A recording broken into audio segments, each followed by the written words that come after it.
Estamos de volta com o quadro Você é um Sucesso em Debate. Conosco é Emanuel Júlio, produtor de audiovisual e também o doutor em educação Sidney Bauman, que é proprietário da Quality Manutenção Industrial. Qual é a vocação econômica do município de Santarém? Porque a gente está falando em crise, mas no meio de tudo isso é importante que a pessoa, no caso o município, descubra qual é a sua vocação. O indivíduo tem que descobrir qual é a vocação dele. É medicina, é direito, qual é a vocação daquele jovem, né? Que a gente fala muito. Você precisa descobrir qual é a tua vocação para você não ficar perdendo tempo. E essa pergunta que também se transfere para o município de Santarém. Afinal de contas, qual é a vocação desse município? É o turismo? Bom, do meu ponto de vista, Santarém, como uma cidade de médio porte, ela pode ter várias vocações nesse momento. A curto prazo, é um polo universitário, formador de pessoas, né? Eu vejo o segmento industrial extremamente interessante. Mesmo nós sendo uma cidade de porte médio, nós não temos uma indústria significativa, mas isso a longo prazo deve ser estimulado, não só pelo governo federal, mas também pelo governo estadual e principalmente pelo municipal, pelo fato de da indústria deixar um valor agregado muito maior do que o próprio comércio, né, e os funcionários públicos existentes. Então, meu ponto de vista, a indústria é uma vocação de longo prazo para Santarém, mas nós temos que arrumar a casa e atrair investimentos de indústria aqui. A indústria de transformação, não somente o comércio aqui é significativo. Eu vejo com bons olhos a indústria a longo prazo. Eu faço coro ao que disse o Sidney, mas assim, eu quero colocar de forma destacada o turismo.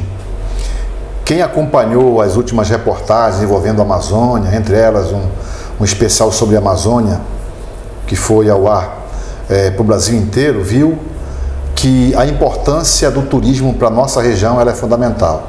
Para todos os estados da Amazônia existe um potencial muito grande, mas nós já queremos nos ver livres dessa questão do potencial, né?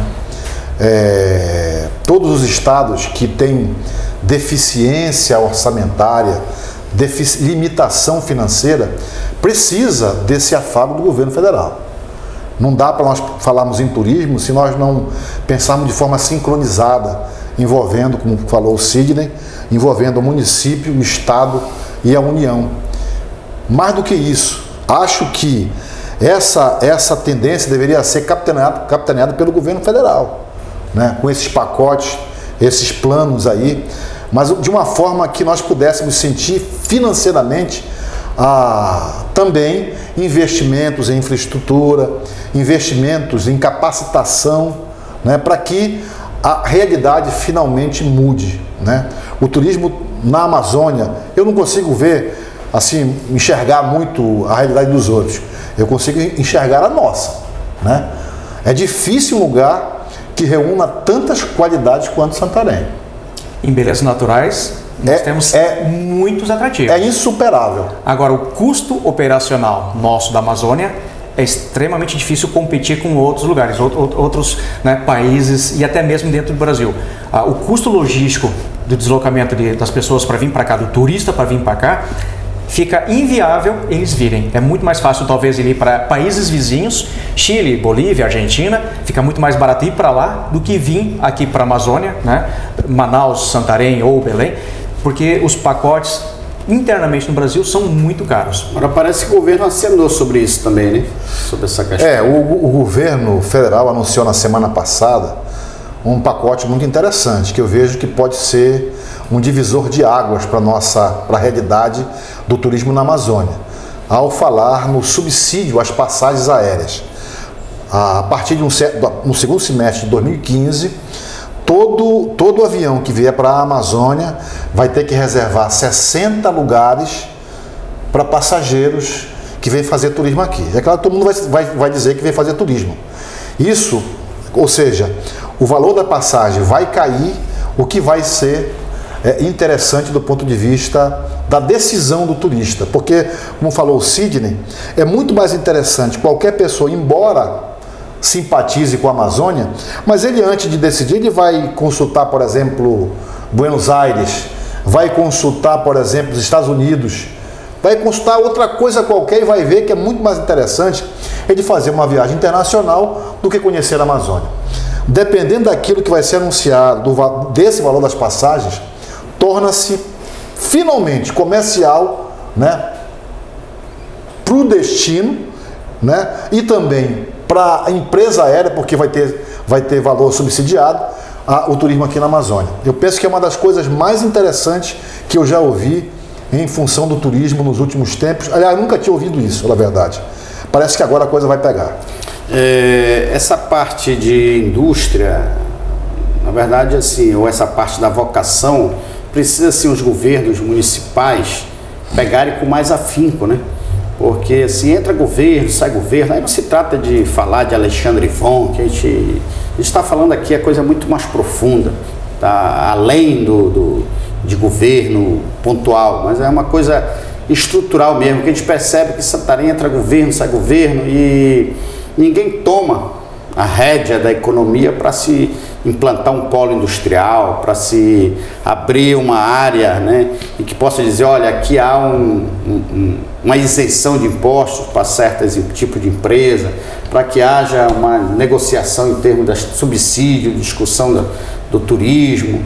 Quer dizer, às vezes está faltando também o estadual e o municipal também falarem uma mesma língua e remar no mesmo caminho, né? Extremamente importante. Meu ponto de vista é que quem tem a maior responsabilidade é a parte mais interessada e mais afetada, que é o governo municipal. Independente de quem seja o prefeito, né, que esteja na gestão, a indústria, ela gera diretamente dinheiro aos cofres públicos. Ela, digamos assim, agrega valor a produtos, digamos assim, brutos, que seriam exportados, agrega valor ao município, gera renda, gera atração de mais pessoas e mais empresas para a cidade. Então, meu ponto de vista, a gestão municipal, independente de qual cidade for, né, ela é que tem a maior responsabilidade de fazer isso acontecer. Eu conheço muitas cidades que tinham 30 mil habitantes, uma renda per capita baixíssima, e atualmente, então eu vejo a indústria como a saída para qualquer problema, qualquer crise de prefeitura, de qualquer cidade, pelo fato de as pessoas serem independentes. Nós não queremos ser dependentes nem do governo municipal, estadual e federal. Agora, o que a gente precisa é que se fomente a infraestrutura necessária para que as empresas possam começar a existir. Hoje está ficando inviável abrir uma empresa, abrir uma indústria. O custo da energia elétrica está um absurdo, né? É muito caro se produzir aqui, por isso que está se importando muito. O que vai ocorrer, talvez algumas empresas a nível de Brasil deixarão de existir, porque ela não é competitiva em relação aos países concorrentes, China, Índia, Malásia e etc. Então nós temos que tomar muito cuidado com essa política, né, a nível nacional de aumentos abusivos da energia elétrica, porque ela está sufocando a indústria brasileira. Falar em agroindústria aqui também é complicado, porque nós vemos área de preservação ambiental. É por isso que eu digo que cada vez mais, assim, a força do turismo aqui, o turismo ganha força aqui, né? Você vê pela própria mídia nacional, né? A pressão que a mídia nacional faz em função de uma preservação, da necessidade de uma preservação dos nossos recursos naturais. Se você for ver sem paixão, você vai ver as áreas de proteção ambiental, as reservas extrativistas, as florestas nacionais. Fica muito difícil, né, para que, por exemplo, o agronegócio tenha o mesmo espaço que tem, por exemplo, no Mato Grosso. Aqui é muito difícil, né, pela situação já estabelecida, por aquilo que já foi traçado do ponto de vista de preservação mesmo do meio ambiente, né? Enfim, o fato é que, por exemplo, hoje nós pensamos que é muito mais interessante você trabalhar com o turismo, né? Só que o turismo não existe, diferentemente daquilo que você falou em relação à indústria em outras regiões. No turismo não existe representatividade política. Não existe lobby na Câmara dos Deputados, por exemplo. Não tem deputado que foi eleito pela bancada do turismo. Não existe isso. O que deve existir é o clamor de regiões turísticas como a nossa.